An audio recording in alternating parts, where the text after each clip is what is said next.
And welcome to another edition of Keith's World of Entertainment. It's a very special edition today because we've got eminent guests. I've got the one and only Stefan Pejic, and we've got Mark Cainen with us. And we're going to be talking about Cooper, the musical. And when I was putting my thoughts together last night, I was thinking with Stefan, how would you introduce him? He's an actor, he's magician, he is writer, comedy writer, and well, the list goes on, pantomime performer, but how many others may you add to that? Script writer, I don't know. You but just call me him. Him, well, yeah. One there. But congratulations on all that you have achieved, and we're very proud of you in Swansea. And you are working now, and you're working on Cooper, Indeed. The musical. I can't think of a better person to be working on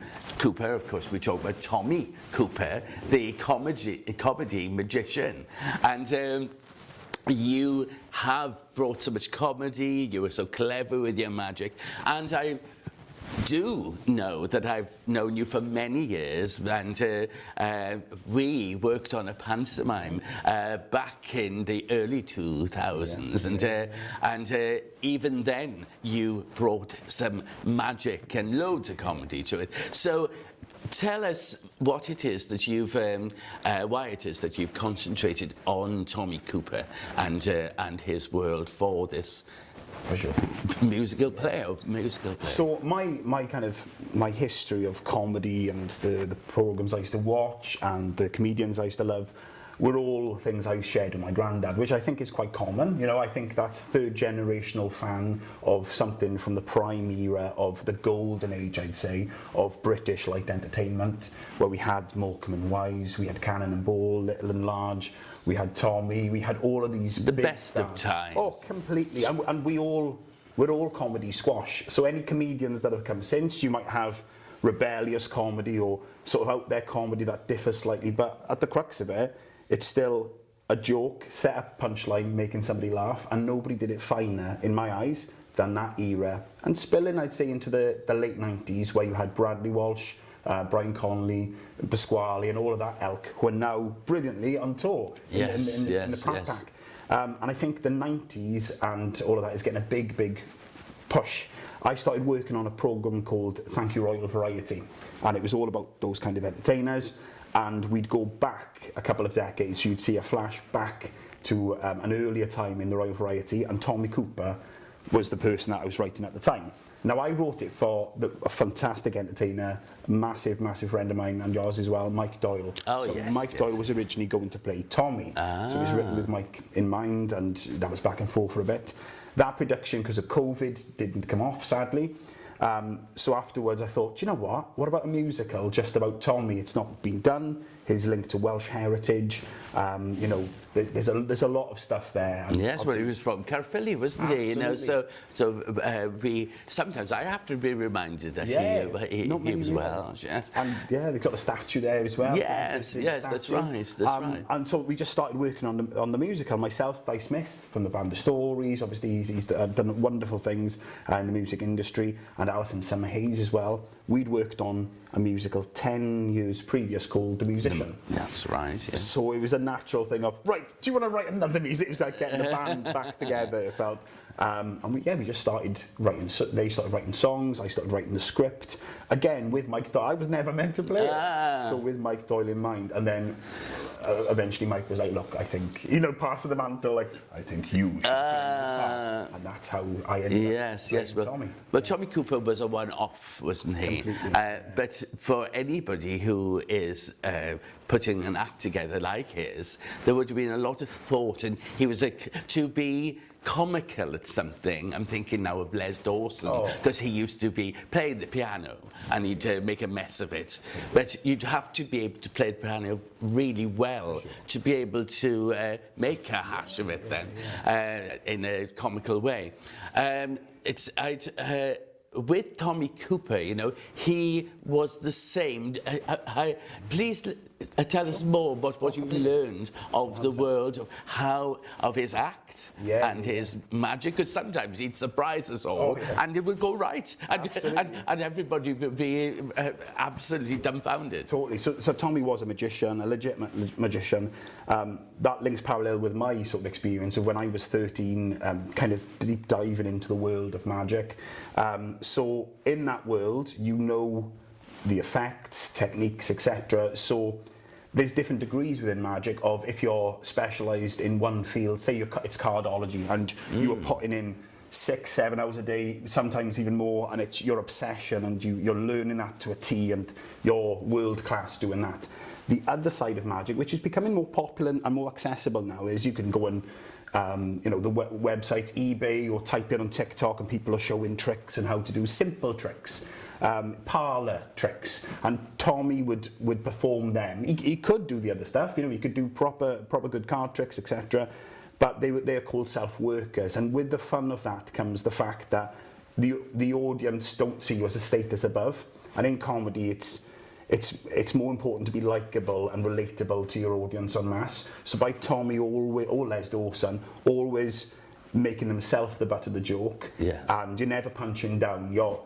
It's like, I'll be the clown, I'll be the jester. Yes, that's brilliant. And he was fumbly, he was awkward. And he was so tall. Of course. So, 6'4" or something like that. Absolutely, and just the way he looked as well, people naturally found him funny because he had a strike. Just walk on. Yeah, completely. Just make you laugh. And he, by accident, he was in the canteen, like this was during the army days, and there's a trick where you'll put a beer mat or you'll put something to cover a glass, you turn it upside down, and if you've done the thing right, the trick works where nothing comes out, so the liquid stays there. Tommy tried it, and the milk went pouring all over somebody's head, and then being so in that moment of feeling, oh no, went to do the next trick, fumbled a bit, that trick went wrong, and people started laughing, and he was like, actually, there's something in this, and then that's how that gave birth to him. So he knew how to do all the tricks if he wanted to do the tricks. Yes. But there was a big element of improv.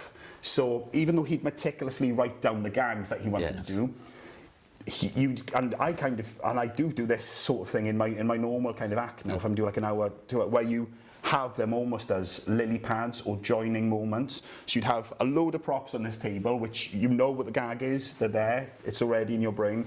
Some on this table, and at any point you're feeling the audience, and what Tommy was amazing at is shepherding the audience.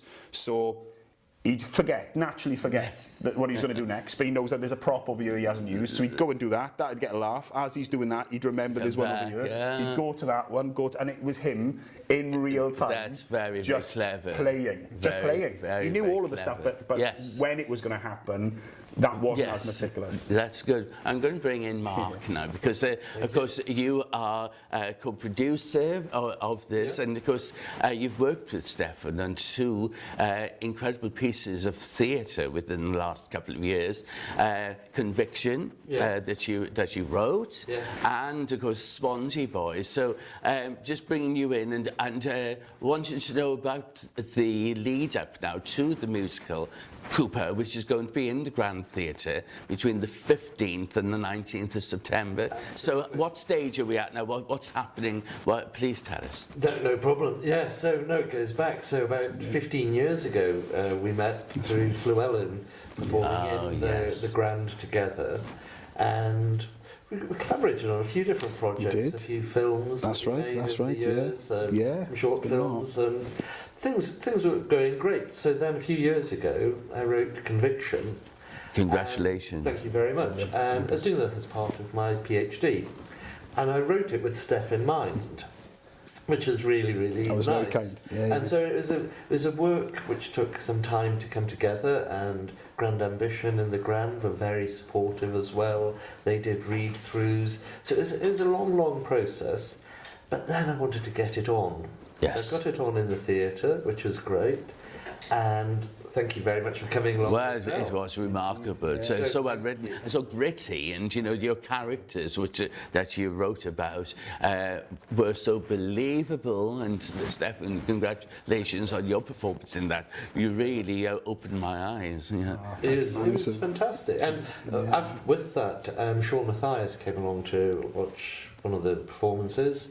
And then he got in touch that he'd written a play 30 years previously, Swansea Boy. That's right. And he'd spoken to Steph and said, Steph, I want you to be the dad in the Swansea Boy. Yeah, that was very, very what an honour. Like. That it is an honour because he's worked National Theatre. Sean Mathias from Swansea, who is a director not only locally but in London as well. So you know, so you were involved with the producing of Swansea Boy as well, which was great. And we had a 3-week sellout run, which was great, and had all the great and the wonderful from Sir McKellen and also Sheen and in the audience, lots of people there. Wow. So that gave me confidence. Yes. And then last year we've spoken about Cooper over the years many times about getting it on.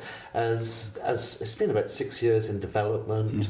The music's absolutely fantastic. Guy Smith and Alison Summerhays just wonderful, and the story that Steph's written and the concept and what he's created. I know, he's been talking a lot now, but he is very modest. It is absolutely brilliant what he's You're like a created. chameleon. You take on the character, you get under the skin of the character. Oh. Yes, but with this Cooper, the musical, it's been endorsed by the family. Please tell us more about who have endorsed it. Of course. So the Tommy Cooper estate, his daughter Vicky, and the Grand Order of the Water Rat. So if not many people might necessarily know off the bat what that means, but it's a group of entertainers that have been going back as far as Laurel and Hardy, all of the sort of the ilk of top British entertainers. There are others, as well.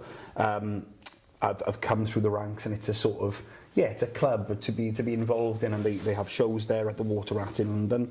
And I was asked by a wonderful entertainer to go up and portray Tommy Cooper for them. So these are some of his peers, people who knew him, some writers, friends of him even. So it was quite daunting, I'm not going to lie. So I went up there and I performed a couple of numbers as Cooper, and it was a very good friend of mine, Ross Lee's kind of induction as well into it. So it was a big party for him as well. Yes. So I had a standing ovation started by Roy Walker, and for me being a fan of Roy Walker's, and like I used to joke that like my Uncle Joe looked like him, and then suddenly I'm in a situation where he's standing up there and a bit emotionally clapping. It was that was a wonderful experience. So we've got their endorsement, his daughter Vicky, and the estate of Tommy Cooper. That's amazing. Now many would remember that Tommy Cooper, he died on screen. And I didn't actually see it live myself, I've seen it since. But it was very, very... Tommy's with us now. Oh, yes, that's right. I'm sorry about that. I'm so sorry. Well, I hear it's a very innovative production, and in what ways will he be brought to life? Please say something of the possible gags, and bring in the world of Tommy Cooper to us. Of course. So when I've set the story and what most made sense to me, if I was going to affectionately deal with a story of a really beloved British entertainer who people also know has not got the most gleaming public persona in other ways.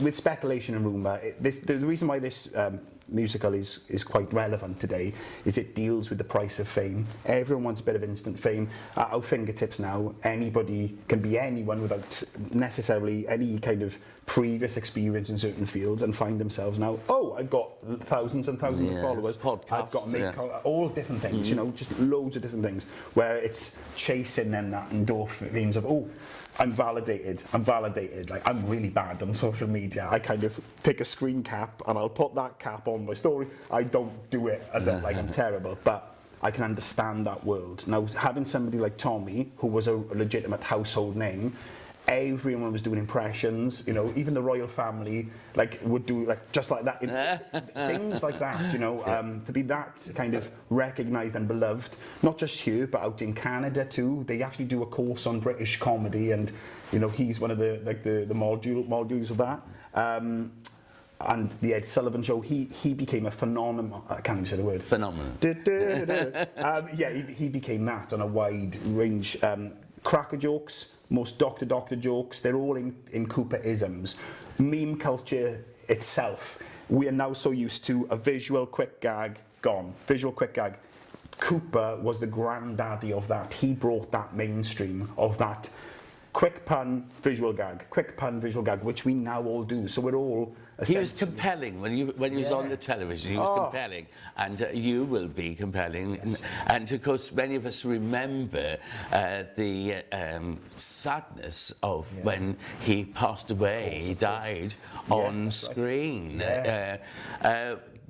Would you have known of that? Or, you know, I was aware of it, yeah. And you know, is that portrayed? Or please tell us what is portrayed and how his act comes into the show, etc. So the first, sorry, I did go off on a bit of a tangent there. So the first half of the show is set in the moment that he's had the heart attack. So it's whatever you want to put on it, it's Tommy experiencing something where he's outside of space and time. His manager, Miff, which is also played by Mark, he comes to him as a sort of Jiminy Cricket, voice of conscience, and he has to give the eulogy to the audience that are sat there, a real-life account of Tommy's story. Tommy pleads with him, please, I want to be remembered the way I want to be remembered. So they strike a deal.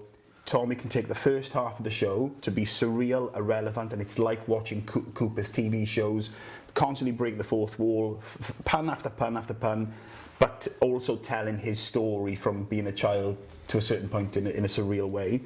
The second half is very different.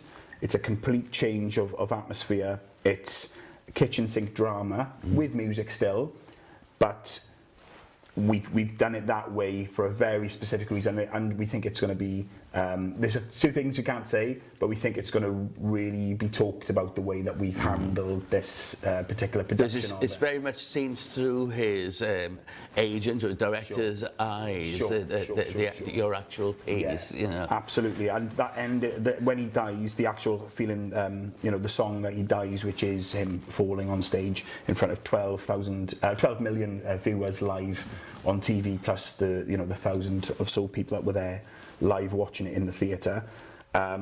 We had to be very careful, and because obviously the likelihood that Victoria will come down, you know, Vicky will come down, and you know, other family, we had to be so delicate with that, and we think it's done in the right way. It's in a song. It's very emotional, but it's not gratuitous. It's not.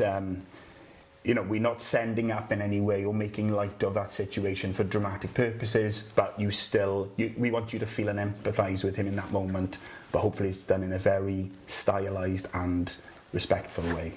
It's going to be very, very interesting, and in September, as we say, the 15th to the 19th of September in the Grand Theatre, it's almost like a preview or 100%. Trying, you know, it's still evolving, this piece, you know, so the audiences, you know, how will they be involved within that evolution of the Well, I might let you talk now, mate. I've just taken over. I'm so sorry. I do apologise.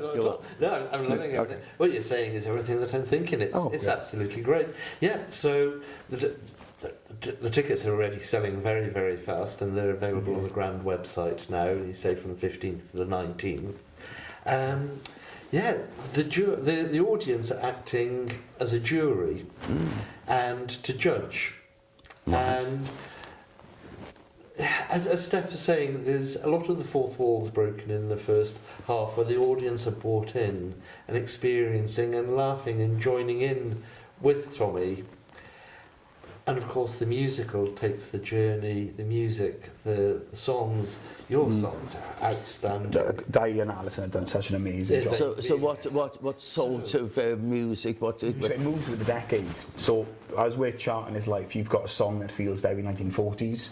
you've got a sort of distinct songs. You're like, this is the 60s. It sounds like the legit drums. You could swear that it was like Ringo in the corner and all that kind of thing. Beatles. So we go all the way through 70s, and then when it gets to the 80s, we break off, and it becomes pure musical theatre for that last final song where you get that full. We're at a climatic moment, but everything else leading up to that is very decade specific. It's wonderful, and you're taken on the journey through his life. I don't want to spoil it. With Sure, you. No, I'm trying not to say too much myself. It sounds So it's would you say immersive? Very, yeah, well, absolutely, yeah. Immersive. Yeah. You're part of it, and the audience are part of it. Totally. They're not just spectators. They're part of the story. You're emotionally invested. involved. Well, it sounds irresistible, and very best wishes for your plans and preparations, Thank and you then so the rehearsals. And that comes from all of us at Swan TV, as well as all our viewers. So thank you for coming along today, and can't wait for Cooper, the musical, at Swansea Grand Theatre between the 15th and the 19th of September. Thank you for watching.